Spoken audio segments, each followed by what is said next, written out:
الحمد لله العزيز الغفار والصلاة والسلام على نبيه المختار وعلى آله وأصحابه الأخيار أما بعد أعوذ بالله من الشيطان الرجيم بسم الله الرحمن الرحيم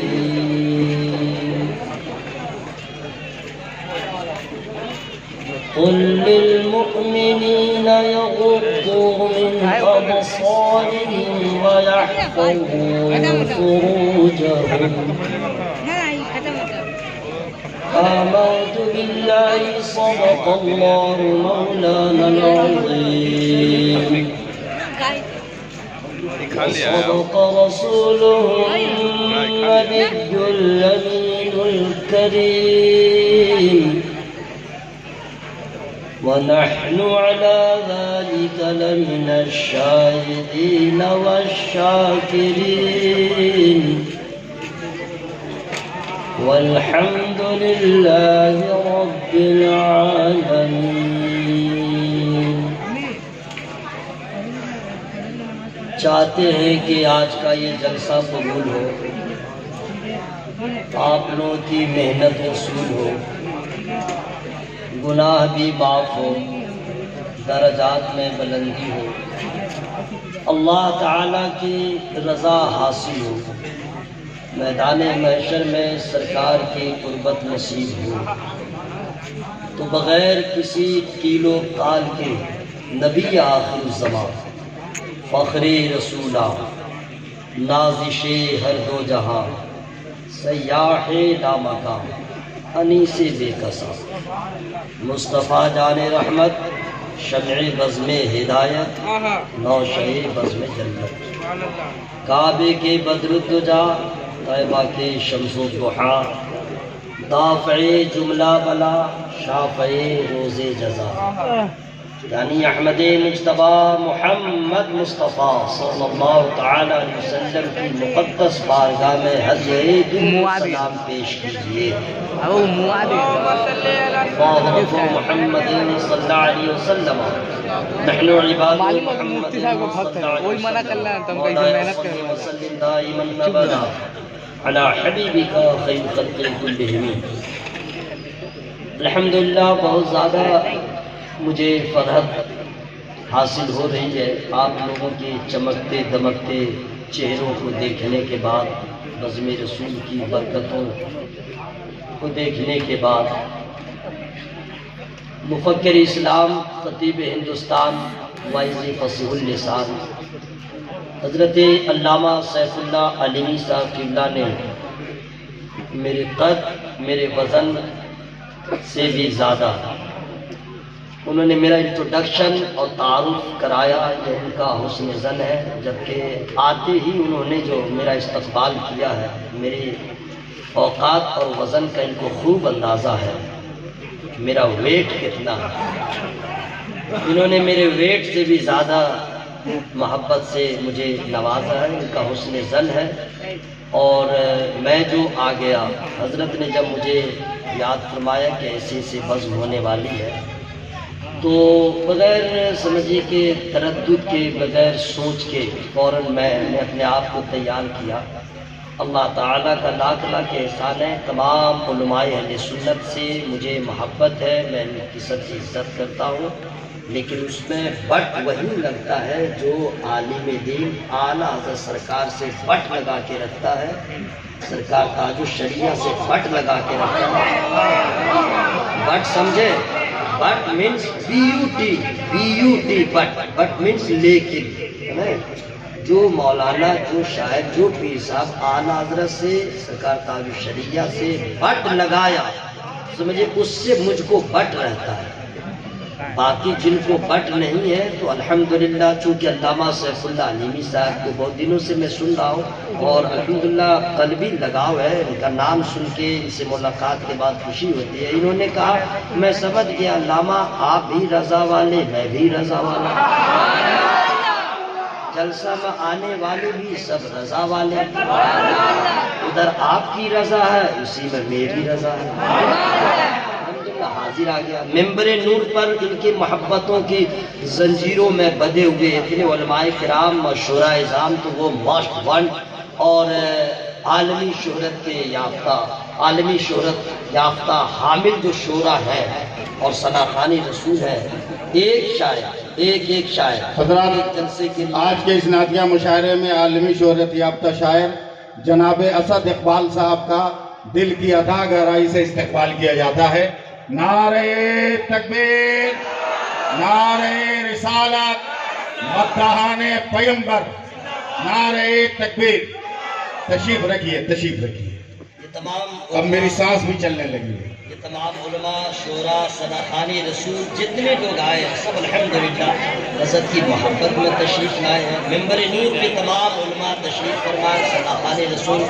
مجھے یہ 2020 جو ہے کبھی بھولے بھی آدمی نہیں بھول سکتا ہے، اتنے حادثات اس 2020 میں ہوئے، اور کرونا وائرس ہو یا یہ ہو وہ اپنی جگہ ہے۔ سب سے بڑے بڑے جو حادثات ہوئے ہماری جماعت کے بڑے بڑے مقتدر علماء کرام ہم سے جدا ہو گئے، رخصت ہو گئے، اور اتنے بڑی بڑی ہستیاں جن کی ثانی آپ تلاش کرتے رہ جائیں گے، کلکتہ سے بھی، بہار سے بھی، مہاراشٹر سے بھی، یو پی سے بھی بڑے بڑے علماء کرام، اور بنگال سے حضرت علامہ علی رحمۃ اللہ، علامہ فاروق علی رحمۃ، ان تمام بزرگوں کی جدائی نے بہت احساس دلایا ہے۔ ان کے شہزادے علامہ کلیم رضا شمسی صاحب بھی تشریف فرمائے، ہلچل اچھا آئی تو ابھی بڑی ٹھیک ہے نا، تو میں آئی تو بڑی ٹھیک سناتا ہوں، حالانکہ اتنے بڑے بڑے شعراء اور علماء کی موجودگی میں وہ شعر میں سنا دوں سب کو یاد ہوگا تو کہیں گے کہ کوئی نیا شعر ہونا چاہیے، جن کے لیے ہر نیا شعر کے لیے پرانا ہی ہوتا ہے، چونکہ ڈے نائٹ اسی میں یہ لگے رہتے ہیں۔ شاید کہ آپ کے لیے کچھ نیا ہو جائے۔ ایک شعر میں سنا رہا ہوں۔ ساری خلقت میں ہے جملہ انبیاء سب سے الگ۔ دیکھیے پہلے بولیے گا سبحان اللہ، بعد میں بولیے گا، ٹھیک ہے؟ اب بیفور بھی بول دیجیے گا تو نقصان نہیں ہوگا، ثواب ہی ملے گا، اور نہیں بولیے گا تو میری صحت پہ کوئی اثر نہیں پڑے گا، بس حشر میں ملاقات ہوگی تو پوچھوں گا ہاؤ آر یو، ہنسیے گا تب پوچھوں گا ہاؤ آر یو، ایک ایک نیکی کی تلاش ہوگی، اس لیے قبر و حشر کا انتظام کرنے کی نیت سے آپ سبحان اللہ کہہ سکتے ہیں، اور دائیں بائیں ببلنگ نہیں کیجیے گا۔ ساری خلقت میں ہے جملہ انبیاء سب سے الگ، سبحان اللہ، ہاں مگر ان میں ہے میرے مصطفیٰ سب سے الگ، ہاں مگر ان میں ہے میرے مصطفیٰ سب سے الگ۔ ایک منقبت کا شعر سنا رہا ہوں۔ پیاس ہے، پانی ہے، قبضہ ہے، مگر انکار ہے۔ پیاس ہے، پانی ہے، قبضہ ہے، مگر انکار ہے۔ حضرت عباس کا ہے حوصلہ سب سے الگ، حضرت عباس کا ہے حوصلہ سب سے الگ۔ یہاں مدرسے میں بچے حافظ ہوتے ہیں، کوئی 6 مہینے میں، کوئی 1 سال میں، کوئی 2 سال میں۔ ہو گئے 1 ماہ میں جو حافظ قرآن نثار، ہو گئے 1 ماہ میں جو حافظ قرآن نثار، سیدی احمد رضا کا حافظہ سب سے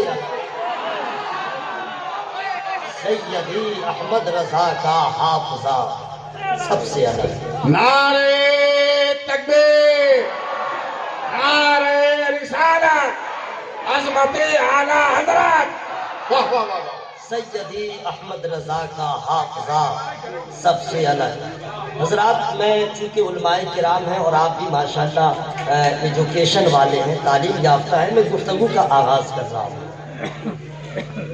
آپ جانتے ہیں کہ سب سے زیادہ قدیم مذہب دو ہے، سب سے قدیم مذہب دو، ایک خدا پرستی، ایک نفس پرستی۔ اور ان دونوں مذاہب کے ماننے والے بے شمار لوگ، جتنی پرانی جنگ ان دونوں مذاہب کے درمیان نظر آتی ہے اتنی کوئی جنگ پرانی نہیں، ایک خدا پرستی، ایک نفس پرستی۔ سینکڑوں کروڑوں لاکھوں لوگ ہیں جو خدا پرستی کا بظاہر دعویٰ کرتے ہیں، مگر جب پردہ ہٹتا ہے تو وہ بھی نفس پرست نظر آتا ہے۔ خدا پرستی کا جو لوگ خدا پرست ہوتے ہیں ان کا ہر قدم اٹھتا ہے تو اللہ کی رضا کے لیے، جو خدا پرست ہوتے ہیں وہ بولتے بھی ہیں تو اللہ کی رضا کے لیے، ان کا اٹھنا، ان کا بیٹھنا، ان کا سونا، ان کا جاگنا، یہ خدا پرستی والوں کی پہچان ہوتی ہے، صرف رضائے مولا کی۔ جو لوگ نفس پرست ہوتے ہیں وہ نفس کے تقاضوں میں، خواہشات کی تکمیل میں اپنی پوری زندگی کو گزار دیتے ہیں۔ خدا پرستی کا یہ مطلب نہیں ہے کہ اپنے نفس کے تقاضوں کو، دل کے ارمانوں کو کچل دیا جائے، نہیں، خدا پرستی کا مطلب یہ ہے کہ دل کے ارمانوں کو بھی پائے تکمیل تک پہنچایا جائے، لیکن یہ سوچ کے میرا خدا ناراض نہ ہو، میرا اللہ مجھ سے ناراض نہ ہو۔ قرآن کہتا ہے وَهَدَيْنَاهُ النَّجْدَيْنِ، اللہ تعالیٰ نے اس آیت کریمہ کو نازل فرما کر کے لوگوں کو متنبع باخبر کر دیا، اے لوگو غافل مت رہو، ہم نے دو راستے بنائے، دو راستے، ایک جنت کا راستہ، ایک جہنم کا راستہ، ایک شیطانی راستہ، ایک رحمانی راستہ۔ تم وہ راستہ اختیار نہ کرو جو جہنم میں چلے جاؤ۔ آگے اللہ ارشاد فرماتا فَأَلْهَمَهَا فُجُورَهَا وَتَقْوَاهَا، اے لوگو سنو، غفلت میں مت رہنا، تمہیں میں بتا دے رہا ہوں، یہ مت سوچنا کہ مجھے کچھ نہیں معلوم تھا۔ دو ہی راستے ہیں، صرف دو راستے، ایک جہنم کا راستہ، ایک جنت کا راستہ۔ جہنم کے راستہ کا مطلب ہے کفر و فسق، نافرمانی، معاصی، یہ جہنم کا راستہ ہے، اور جنت کا راستہ تقوی کا راستہ ہے۔ آگے اللہ ارشاد فرماتا ہے فَمَن شَاءَ فَلْيُؤْمِن وَمَن شَاءَ فَلْيَكْفُرْ، اے لوگو سنو، اللہ تعالیٰ ارشاد فرماتا ہے کہ ہم نے تمہیں صاحب اقتدار بنایا ہے، پاور والا بنایا، اختیار دے کے بھیجا ہے، تمہیں مجبور محض نہیں بنایا۔ تم یہ مت سوچو کہ اللہ تعالیٰ جو ہے مجھے مجبور کر دیا تو میں نے یہ گناہ کیا، میں نے یہ کیا، نہیں، اللہ تعالیٰ فرماتا ہم نے تجھے مکلف بنایا۔ تم اپنے بارے میں سوچو کہ کون سا راستہ اختیار کرو گے، کیا کام کرو گے کہ اللہ کی رحمت کے حقدار ہو جاؤ۔ آگے اللہ ارشاد فرماتا وَلَا تَقْرَبُوا الزِّنَا، اے لوگو زنا کے قریب مت جاؤ، زنا کے قریب نہ جاؤ۔ اسباب زنا کیا ہے؟ اسباب زنا کے قریب نہ جاؤ، عریانیت، فحاشی، بے پردگی، مرد و زن کا اختلاط، نامحرموں کے ساتھ وابستگی، موسیقی، گانا بجانا، رقص و سرور، یہ سب اسباب زنا ہے۔ اللہ فرماتا اس سے دور رہو، ولا تقربوا الزنا، اس سے دور رہو۔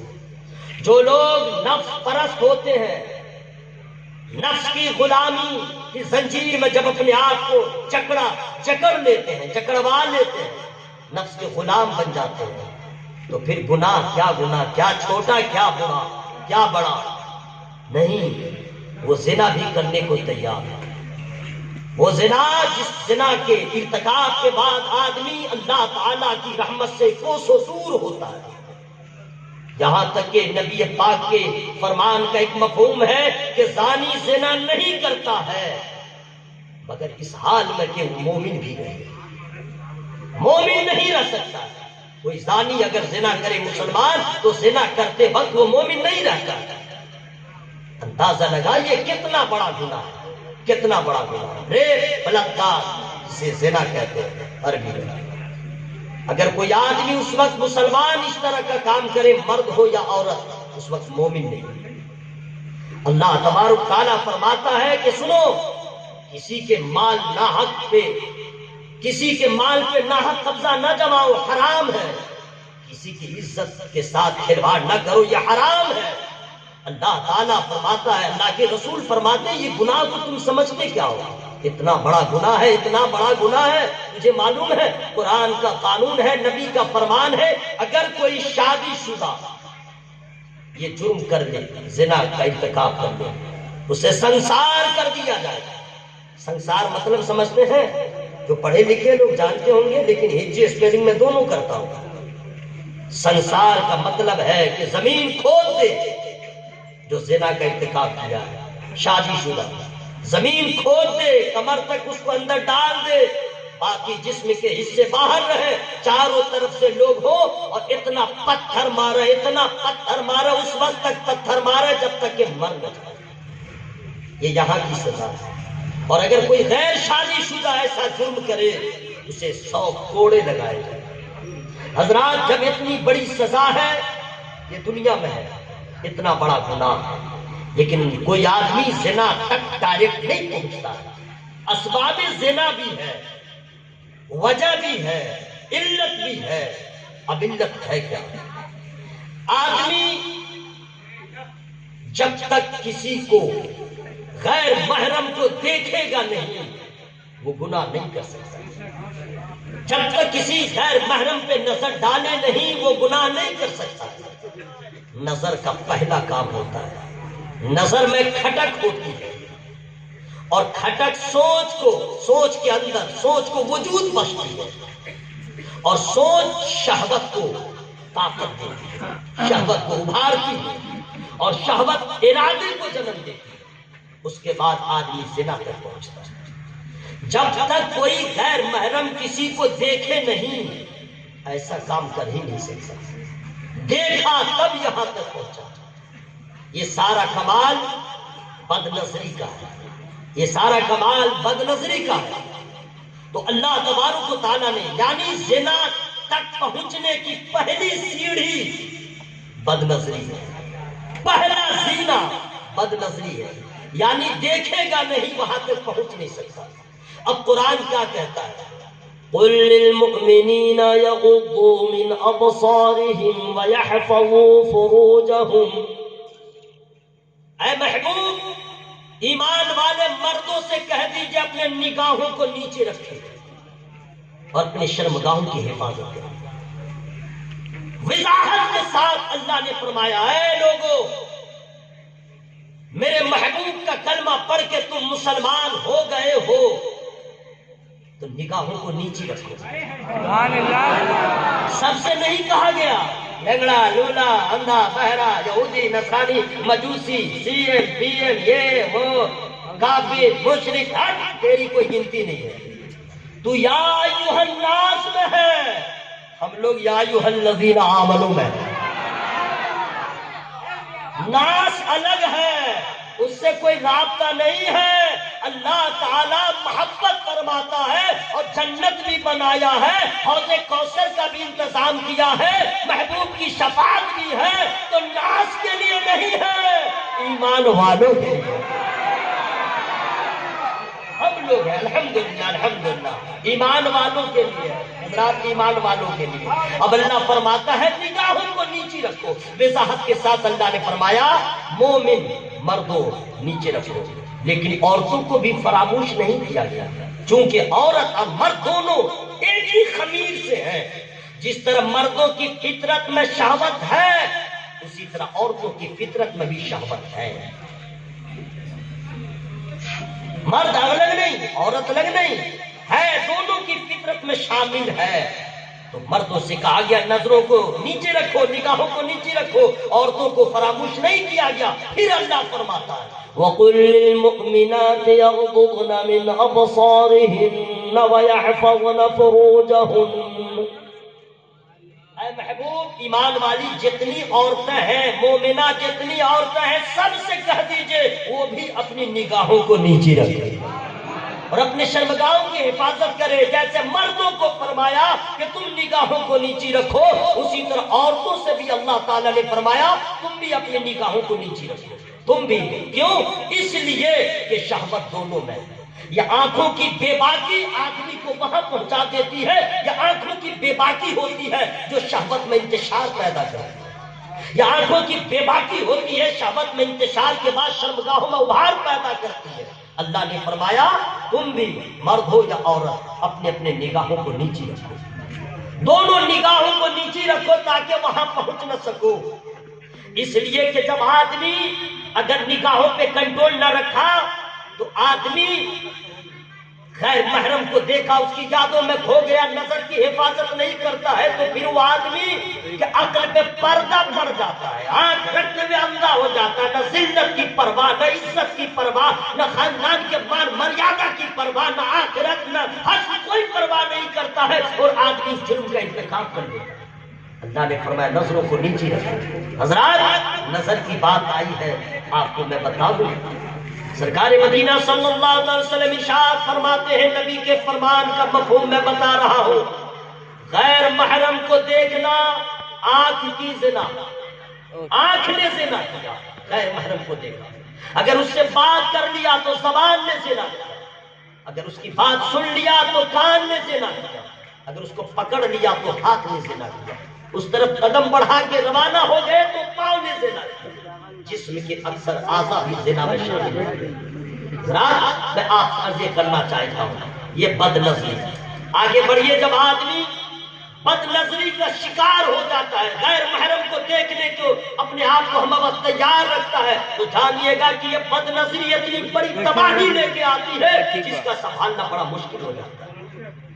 آپ کو معلوم ہونا چاہیے حضرت داؤد علیہ السلام کیا کہنے، سبحان اللہ، قسم خدا کی دوستو اس کے بعد تو کچھ بولنے کو رہ ہی نہیں گیا جو ان کا فرمان میں آپ تک پہنچانے والا ہوں۔ حضرت داؤد علیہ السلام ارشاد فرماتے ہیں، اپنے شہزادوں کو بلا کے اپنے بیٹوں سے نصیحت فرماتے ہیں، اے لوگ، اے میرے شہزادوں، تمہارے آگے اگر اژدہا چلے، تمہارے آگے اگر شیر چلے تو تم اس کے پیچھے چلو، اگر کوئی عورت آگے ہو تو اس کے پیچھے نہ جاؤ۔ شیر ہو تو چلو، آگے آگے شیر جا رہا ہے، آگے آگے اژدہا جا رہا ہے، تم پیچھے ہو تو چلو، لیکن اگر کوئی عورت آگے جا رہی ہے، کوئی لڑکی جا رہی ہے، اس کے پیچھے تم نہ چلو۔ حضور یہ کیا معاملہ ہے؟ شیر اور اژدہا، چلیں عورت ہے نہ چلیں؟ فرماتے ہیں، قسم خدا کی قربان جائیے، فرماتے ہیں اگر شیر پلٹے گا تو تمہاری جان جائے گی، اژدہا پلٹے گا تو جان جائے گی، اگر عورت پلٹ گئی تو جہنم میں جاؤ گے، عورت پلٹ گئی تو جہنم میں جاؤ گے، یہ پیغمبر کا فرمان ہے۔ حضرات سانپ، اژدہا کیا ہے؟ اژدہا جانتے ہیں؟ سانپ کے بہت سارے اقسام ہیں، ہر اسٹیٹ میں ہر جگہ سانپوں کا نام الگ الگ ہے، نہیں سمجھے؟ لیکن اور سب جو ہے دائیں بائیں اس کا پرپوتا لڑپوتا جو بھی ہے اس سب کا نام الگ الگ ہے، لیکن کچھ ایسا سانپ ہے جو برانڈڈ ہے، ہر اسٹیٹ میں ایک ہی نام لیا جاتا ہے، وہ سانپ جانتے ہیں؟ ہیومن، ٹھیک ہے بول رہا ہوں نا؟ اتنا بڑا ڈینجر کمینہ سانپ ہے یہ، کبھی سوچتا نہیں کہ کون پیر صاحب ہے کو مولانا صاحب، نہ میرے بھائی اتنا جلالی رہتا ہے، ہر وقت لگتا ہے غصہ کا گھونٹ پیے رہتا ہے۔ بڑا تو بڑا چھوڑ دیجئے، میرے گھر میں بیسن کے پاس میرا ایک لڑکا ہے، سمجھ گئے، 3 لڑکے ہیں، اللہ کا فضل ہے، اللہ تعالیٰ جس کو ابھی بیٹا نہیں اللہ اس کو بیٹا عطا فرمائے، جس کو بیٹا اللہ تعالیٰ صالح بنا دے، عالم بنا دے، میرے بچوں کے لیے دعا کیجیے اللہ تعالیٰ سب کو عالم بنا دے۔ الحمدللہ میرے 3 بیٹے ہیں، میرا بڑا لڑکا بڑا ذہین ہے، بڑا ذہین، دعا کیجئے کہ بہت بڑا عالم باعمل بن جائے الحمدللہ۔ میرا ایک چھوٹا مجھلا لڑکا ہے، اس کا نام میں نے ڈاکٹر رکھا، ڈاکٹر، پپو نہیں ڈاکٹر. اور آپ لوگوں سے بھی کہہ دے رہا ہوں بچوں کا نام راجیش اور منوج یہ سب مت رکھیے, رکھنا ہو تو رکھیے کلکٹر, آفیسر, ڈاکٹر, ودھایک, تاکہ نام بھی پکڑیے ہدایت ڈاکٹر. ہاسپٹل میں بولیے گا ڈاکٹر ادھر آ, تو دوسرا ڈاکٹر کی بی پی بڑھ جائے گی. کہہ دیجیے گا تجھے نہیں بول رہا ہوں, اپنے بیٹا کو بلا رہا ہوں. چھوٹا سا لڑکا ہے, میرا ڈاکٹر نام ہے, بولا ابو پلو پلو. میں سمجھ نہیں رہا تھا, کیا تو دیکھا اتنا ہی بڑا تھا, ایک بالش کا. اب وہ اتنا بڑا, اس کی اوقات دیکھے کھڑا ہو کر کے سلام کر رہا ہے. اس کو کسی طرح مار دیا. ایک ضعیف سے میں نے کہا یہ دیکھیے اس تصویر سے تعلق رکھتا ہے, میں گہمن کی اولاد ہے. میں نے کہا یہ پیدا ہوا ہے تو اتنے جلال میں ہے, اس کا دادا کتنے جلال میں رہتا ہے. تو یہ سانپ کاٹتا ہے.